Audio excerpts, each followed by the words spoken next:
Buenas, como habéis visto en este vídeo de presentación, he decidido que, aunque aquí en The Post Tape hablemos de diseño de coches normalmente, en los cambios de normativa me gusta hablar sobre una de mis pasiones, que es la Fórmula 1. Y este cambio de normativa 2026 pinta bastante interesante. Así que, sin más dilación, vamos a ver qué nos trae. De primeras, aquí tenéis el coche que hemos podido ver en la presentación, en el vídeo de presentación. Y, bueno, aparte de tener unos patrocinadores espectaculares como pueden ser FIUM, la revista de Fórmula 1 de Víctor Abad, que está aquí y que, bueno, pues haremos vídeos en conjunto sobre esto en el futuro próximo. Tenemos, obviamente, The Post Tape y tenemos aquí y aquí a Oniraxis, la marca de joyería que tengo con Marina. Entonces, pues, bueno, no se podían tener mejores patrocinadores para esta presentación de normativa 2026. He puesto Pirelli porque Pirelli nos ha traído esta vez unos neumáticos con unos gráficos un poquito diferentes, así que digo, bueno, pues los voy a poner aquí para que los vayáis viendo y os vayáis acostumbrando a ellos. Pero bueno, vamos a hablar sobre la normativa técnica. ¿Qué nos trae esta nueva normativa de 2026? Muchísimos cambios, pero vamos a empezar por quizá para mí lo que ha sido la clave inicial de todo esto, y es el motor, el cambio de motor. Son motores que ahora mismo han cambiado. La idea era que fueran 50-50 en cuanto a potencia eléctrica y potencia térmica, pero al final no ha sido así para nada. Y es que tenemos un motor que le hemos quitado, ya sabíais que tenían MGUH y MGUK, si no os acordáis de que era cada una de estas cosas, era los motorcillos eléctricos. El K era el que daba potencia directamente y también recuperaba algo de energía, y el H era uno que estaba conectado al turbo y que simplemente recuperaba energía o podía hacer que el turbo girara más rápido. Entonces, este último se va a la porra. ¿Qué es lo que pasa? De ahí también podíamos recuperar energía y ahora tenemos menos recuperación de energía. Es verdad que el motor ahora eléctrico que tenemos es mucho más potente, entonces esto pues se compensa, incluso se llega a recuperar más. Pero esto va a ser la clave de estos motores. Y es que la recuperación de energía eléctrica va a ser muy, muy, muy complicada. Van a ser coches que van a tener, van a pasar hambre en este sentido, ¿vale? No vamos a tener energía eléctrica para todo. Y ya sé que esto no os apetece nada escucharlo, pero vamos a escuchar mucho más la palabra gestión, porque es que va a depender muchísimo más de esto. No vamos a tener energía eléctrica para tener a tope en todo momento. Así que los pilotos van a tener que saber cómo gastarla en cada momento y cómo se debe.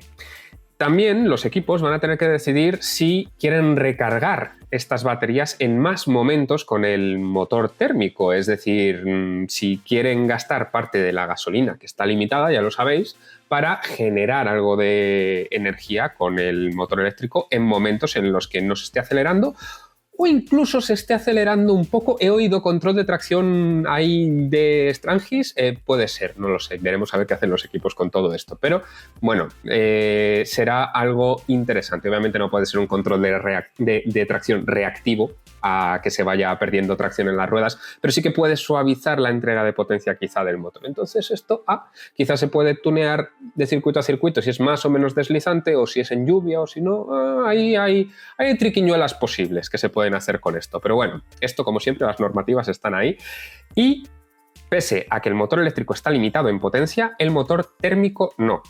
¿Vale? Tenedlo en cuenta, el motor de combustión no está limitado para nada. Entonces, de ahí el truco este de Mercedes de la compresión variable dependiendo del calor, que ha habido un poco de movida ahora en invierno. Esto es importante, porque si sacamos más potencia del motor térmico, la podemos utilizar tanto como potencia a secas, es decir, la potencia que suman los dos, motor eléctrico y motor térmico, será mayor. O también incluso esto no solo nos da más potencia, sino que nos da un poquito más de eficiencia. Entonces también a la hora de recuperar energía se puede utilizar de muchas maneras. Tener más potencia en el motor térmico nunca va a ser malo. Entonces la gente de Mercedes aquí va con un poquitín de ventaja. Obviamente no va a ser lo único. Y lo que os digo, también esa gestión eléctrica nos va a dar dos cosas importantes. Nos va a dar que de normal no van a tener toda la energía en carrera, y van a tener un botoncito para hacer un override. No os voy a decir nombres de estos modos, ¿vale? Porque la FIA creo que lo ha cambiado 3 veces en lo que va de invierno, así que ya nos enteraremos cuando empiece la temporada de cómo se llama esto. Pero básicamente van a tener los pilotos un botoncito para conseguir la máxima potencia del motor eléctrico con la batería, en plan descargándolo todo a tope durante una vuelta entera. Y luego aparte van a tener un botoncito para adelantar a otro coche, como hasta ahora había sido el DRS, que se abría el alerón trasero y tal. Ahora tenemos un pico de potencia extra que nos dará la batería durante un tiempo determinado en la recta para conseguir pasar al coche de delante cuando se está cerca, ¿vale? Interesante esto. Interesante. Pero, ¿qué nos lleva todo esto? Todo esto del motor, de conseguir más electricidad, de intentar gastar menos, de tal, nos lleva a la aerodinámica. Y por eso tenemos coches que ahora mismo son más estrechos y más pequeños y más ligeros. Son coches más eficientes. Esto es el punto clave de esta aerodinámica. Hay 2 puntos claves. Uno es la eficiencia y la otra es conseguir que los coches se sigan de cerca, que esto es una obsesión de la Fórmula 1, que es lo lógico, porque así veremos carreras más entretenidas, pero es cierto que no se consigue tanto. Esto os lo explico luego. Pero ahora vamos a hablar sobre estos coches nuevos que son más estrechos. Y son más estrechos, se nota muchísimo en el alerón delantero, ¿vale? Que ahora, si os dais cuenta, queda por dentro de la rueda, ¿vale? No está el end plate aquí, no está el final del alerón ahí, no saca el aire hacia afuera, el aire lo mete hacia adentro. Esto también va para luego contaros lo de que se puedan seguir más de cerca, pero al ser un alerón más estrecho tenemos menos cuerda aquí, tenemos menos parte que está generando carga y también resistencia del alerón. Entonces, eso es notable. Vamos a conseguir que el coche sea menos resistente al aire, por lo tanto va a ser más eficiente. Vamos a gastar menos energía y además van a venir con otras triquiñuelas, pero las ruedas también son más estrechas, ¿vale? Los neumáticos son más estrechos, los alerones son más estrechos, más finitos, de hecho también aquí. Estos son todo cosas que se dan para eso, para que consigan tener una mayor eficiencia energética y puedan correr más. Vamos a posiblemente ver velocidades punta bastante más altas de lo que veíamos en años anteriores. No muchísimo más, pero sí que más altas y sobre todo que va a ser mucho más fácil llegar a esa velocidad tan alta. Si os dais cuenta, a mí ahora estéticamente estos coches me encantan mucho más que los salientes porque tienen estética de la Fórmula 1 con la que crecí. Yo empecé a ver la Fórmula 1 en 2002 y entonces estéticamente de proporciones son coches que se parecen muchísimo, además con estos alerones curvados a los de 2006, 2007, 2008 y me encanta. Eso me encanta. A nivel de proporciones, además, me parece que es más equilibrado el alerón delantero con el trasero. Me parecen coches mucho más equilibrados visualmente. Chulísimos. O sea, 2009 fue un cambio terrible para mí y ahora parece que volvemos un poquito a las proporciones mejores. A mí me gusta bastante más cómo queda esto. También son coches más cortos, ¿vale? Lo que os decía antes, para mayor eficiencia son coches más cortos para conseguir también que sean un poquito más ligeros. De todas formas, eso que habéis visto, la distancia entre ejes, está limitada ahora. ¿Limitada a cuánto? A 3,40 metros. Veníamos de 3,60 metros, ¿vale? Diréis, bueno, no me termino de hacer una idea cómo de largo es esto, Para que os hagáis una idea, un Mercedes clase S son 3,11 metros de batalla, ¿vale? De distancia entre ejes. 3,11. Y estamos hablando de que aquí son 3,40. O sea, lo mastodónticos que son estos coches, a mí me gustaría que los coches estos fueran mucho más pequeños y mucho más ligeros, porque eso de verdad nos daría carreras mejores. Pero sabemos que esto no va a ser así. Esto ya es una batalla perdida. También es verdad que parte del peso va a seguridad, entonces se puede entender un poco el mayor peso. Las ruedas más grandes también es más peso. Todo esto es más peso. Sí, a mí me gustaría mucho menos peso, pero es lo que tenemos aquí. Se quedan ahora en 770 kilos, ¿vale? Que bajan desde los 800 que teníamos antes. Pues bueno, es lo que hay, ya os digo. Y en búsqueda de esta eficiencia tenemos el DRS que teníamos hasta ahora, ¿vale? Que si os dais cuenta, este alerón trasero ahora mismo tenemos 3 planos aquí en vez de los 2 que teníamos antes y seguimos con el actuador central. Ahora, eso sí, tenemos por normativa 2 pilares aquí. No podemos tener uno en el centro, ¿vale? Tenedlo en cuenta. También tenemos un alerón que la caja que permiten, el volumen que permiten para hacer estos planos es muchísimo más pequeña. Son alerones más pequeños, son alerones que generan menos carga, también menos resistencia, ¿vale? Esto hay que tenerlo en cuenta. Pero es un alerón que a nivel de funcionamiento pese a que el eje cambia de posición, como estáis viendo ahora, es esencialmente lo mismo que vimos en años anteriores, con la diferencia de que esto ahora se activa en todas las rectas. ¿Vale? Tenedlo en cuenta, esto se activa ahora mismo en todas las rectas. Así que vamos a ver coches que son más eficientes, generan menos resistencia en todas las rectas, en todo momento. ¿Vale? Los equipos serán los encargados de tunear esto correctamente, pero esta es la idea. Y probablemente, pese a que en los modelos de la FIA veíamos que los 3 elementos del alerón trasero eran bastante parecidos de tamaño, veremos un alerón con un primer elemento, el que está ahí en cobre, muchísimo más grande, y luego los otros dos, que son mucho más verticales, tienen mucho más ángulo de incidencia, y que al cambiar con el DRS, pues esto tendrá menos efecto en las rectas. Entonces seguramente ese sea el setup que utilicen los equipos. Y luego nos vamos al alerón delantero, que también es activo, ¿vale? Y decir que se pueden utilizar actuadores como los traseros aquí, cada uno en un lateral, o se puede tener un actuador aquí en el centro, ¿vale? Que es el que controla estos dos flaps, este y este, que tenéis que tener en cuenta que se puede mover o los dos respecto a un eje que está aquí, en el delantero. Tened en cuenta que esto no gira como si fuera de aquí a aquí, ¿vale? Tiene que partirse por la mitad porque el eje tiene que estar desde un punto ahí hasta un punto ahí que esté dentro del alerón. Entonces, como viene uno por aquí y uno por aquí, es imposible que giren los dos lados a la vez, tiene que ser por separado. Pero tened en cuenta que puede ser que giren los dos desde este, que giren ambos, es decir, que gire uno respecto a este y otro respecto a este, y que giren los dos, que es el caso que he animado aquí. Y también la otra opción es que gire solo el de arriba. Esto ya os digo, los equipos lo tunearán, lo ajustarán como ellos quieran mejor. 1000 opciones. Pero bueno, esto que lo tengáis en cuenta, que se puede hacer todo esto, lo dicho, para conseguir más eficiencia. Y lo dicho, mejores en recta para gastar menos y también se supone que para que los coches se puedan seguir mejor en general, ¿vale?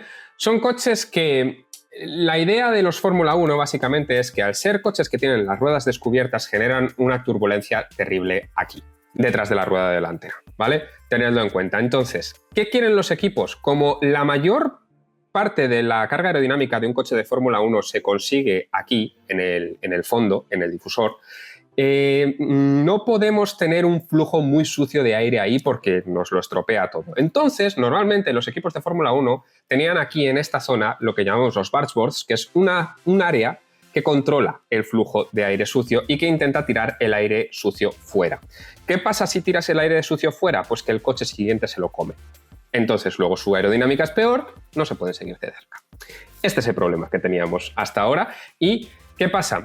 Eran coches que eran súper críticos, los de esta generación anterior, porque teníamos un fondo plano que necesitaba de unos aletines que tenía aquí también para sacar el aire fuera lo máximo posible, que ya eso empeoraba las cosas, pero además era un coche con efecto suelo, que nos daba un fondo plano que era súper crítico, que estuviera siempre a la misma altura del suelo. Cambia aquí. Volvemos a los fondos planos. Ya no tenemos tanto efecto suelo hay, obviamente, pero ya no jugamos tanto con él. Ahora mismo es un fondo plano con difusor, etc. ¿Qué es lo que pasa? Ahora, para que se sigan bien, lo que ha intentado la Fórmula 1 es hacer unos alerones delanteros más estrechos y que metan el flujo hacia dentro del coche, ¿vale? Entonces tenemos menos problemas aquí.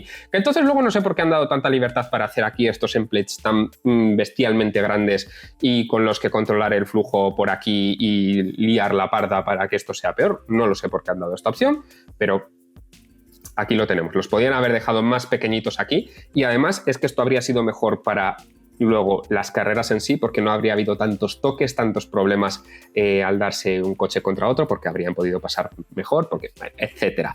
Pero bueno, es lo que hay. La cuestión es que este elemento de aquí, el bargeboard, ahora está diseñado por la FIA, si os dais cuenta, para que meta el aire hacia adentro.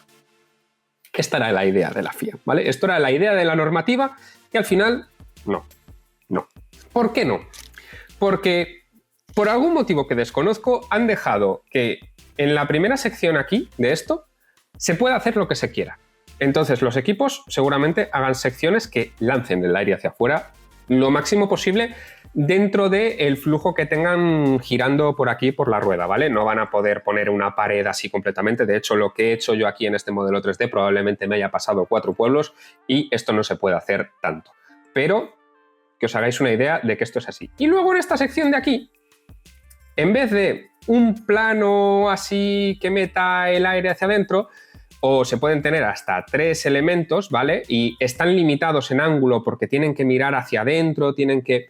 ciertas cosas, ¿vale? Los equipos han cogido esto y han dicho, pues no, porque con la normativa que nos dejas hacer, esto no tiene por qué ser así.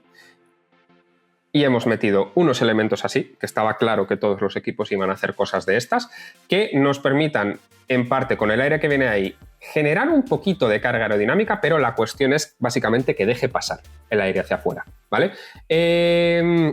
¿Qué es lo que pasa? Esto tiene una zona mínima. Aquí yo me he pasado. La zona mínima es más o menos eso. Tiene que cubrir ese área desde el lateral. Entonces, probablemente los equipos se queden un poquito más abajo de esto que he hecho aquí. Esto es el máximo que se permite aquí en esta zona, ¿vale?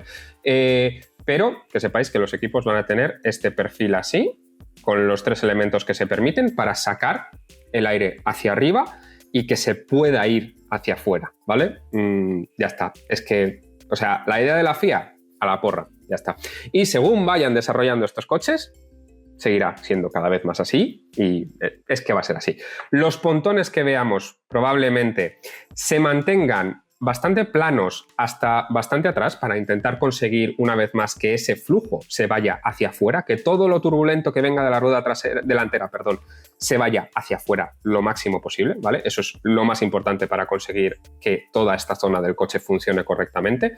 Y muchos equipos seguramente utilicen el pontón en formato cascada para llevar el aire bien hacia atrás, hacia la zona del difusor trasero.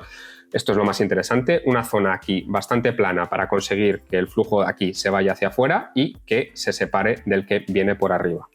Esto es probablemente lo que muchos equipos intentarán. ¿Que puede que haya otros que intenten hacer pontones a lo bañera como los de Ferrari en 2022? Es posible, no se descarta. De hecho, la zona de aquí que es más de refrigeración, que estos coches, como tienen más potencia eléctrica, necesitarán más refrigeración seguramente. La potencia térmica no es tan clave, o sea, de hecho el motor térmico se ha bajado en potencia, pero lo más seguro es que aquí esto se haga bastante grande y veamos diseños bastante interesantes a la hora de lanzar el flujo de aire hacia esta zona de aquí. Y el fondo plano, como os decía antes, pues lo dicho, vuelve a ser plano. En este segmento de aquí nos permiten meter hendiduras y cosas así para controlar el flujo en esta zona y por tanto volverlo más turbulento y volverlo peor para el coche que sigue. Y en general, ya os digo, tenemos toda esta sección aquí que es plana. No completamente, obviamente, tenemos la zona de aquí del centro que siempre va un poquito más hacia abajo, pero es plana y tenemos aquí estas zonas para acondicionar un poquito el flujo, ¿vale? Que se meten un poco desde arriba. Luego tenemos un difusor trasero bastante sencillito, que de hecho en las iteraciones que van haciendo de la normativa lo han ampliado un poco más, lo han hecho un poquito más grande, porque al parecer se estaban quejando los equipos de que el coche había perdido mucha carga aerodinámica tanto en los alerones como en el fondo plano. Y si encima los alerones se van a hacer activos y no van a tener nada de carga en las rectas, al ser un difusor tanto más pequeño iba a ser un poquito crítico el coche, iba a ser un poquito delicadillo en las rectas. Entonces han permitido ampliar un poquito más este difusor trasero. ¿Pero qué nos da que sea fondo plano? Pues el hecho de que el coche va a volver a tener rake, que es este ángulo de aquí que podemos ver. El coche se va a inclinar hacia adelante para conseguir que el volumen de aire que nos queda aquí sea el máximo posible. Obviamente esto no se puede hacer ilimitadamente porque si no nos queda aquí mucha distancia, empieza a meterse aire hacia adentro si no está bien controlado ahí, es un problema. Pero cuanto mejor se controle el flujo de aire que viene por aquí por el lateral, más se podrá levantar el coche por aquí y más volumen podremos tener en ese difusor trasero, por lo tanto, mejor será para la aerodinámica del coche. Así que estos son los trucos que podemos ver este año. Y por cierto, cosa a detallar, los tapacubos. Dijimos que tapacubos ya no más, mentira. Mentira, los tapacubos siguen aquí. Es verdad que tenemos un anillo que es más o menos estándar, entre comillas, ¿vale? Que esa zona la tienen que tapar, pero la zona de dentro la pueden dejar más libre, pueden dejar la llanta, pueden hacer otro tapacubos, pueden hacer lo que quieras. Aquí los equipos se pondrán creativos. Y otro detalle interesante, aparte de las lucecitas que tenía el Fórmula 1 ahora para lluvia y todo esto, ahora también tenemos intermitentes. intermitentes no, ¿vale? O sea, también esto es para lluvia. En el caso de que haya un accidente y el coche se quede atravesado de lado, las luces traseras no se ven y aquí tenemos nuestra particular baliza V16 para Fórmula 1 en unos elementos que son delicados y se pueden romper. Sí, esto no lo hemos pensado demasiado bien, FIA.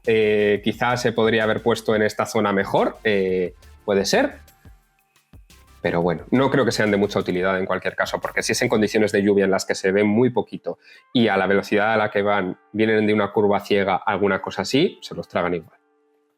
Hay cosas que es que no se pueden hacer, o sea, ayudará, sí, desde luego, pero no es la panacea, me parece a mí.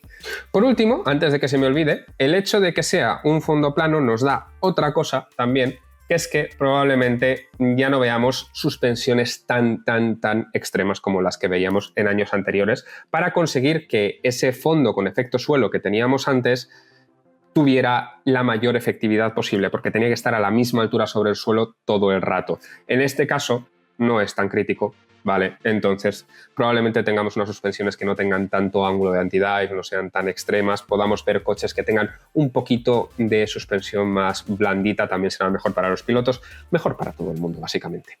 Y bueno, esto es una idea resumida de lo que es esta nueva normativa de Fórmula 1 2026. Ya os digo, motores térmicos menos potentes, eléctricos más potentes, que no van a tener electricidad suficiente para usarse todo el rato. Entonces tendremos modos distintos de actuación con esto, va a haber más gestión, esto va a ser así. Para que no sea para tanto, los coches serán más eficientes, por lo tanto son más pequeños, tienen menos resistencia aerodinámica y tenemos aerodinámica activa para todas las rectas. Ahora, además, con los cambios que han metido, se supone que serán más fáciles de seguirse unos a otros. Esto tengo mis dudas y además, según va avanzando la normativa, ya sabemos que esto va yendo a peor sí o sí. Así que no le hagamos mucho caso a esto. Veremos a ver qué nos traen todos estos nuevos modos, todas estas nuevas gestiones que van a tener que hacer los pilotos y cambios en los motores que, por cierto, lo he dicho antes, pero ahora también tenemos gasolina que tiene que ser con carbono cero en cuanto a su fabricación, entonces tienen que ser o sintéticas completamente o que vengan de residuos, etc. Entonces, pues hay otra movida más para la Fórmula 1. Entonces, nada, esto es. Hasta aquí el vídeo de hoy. Espero veros por aquí y también nos veremos en el canal de Víctor.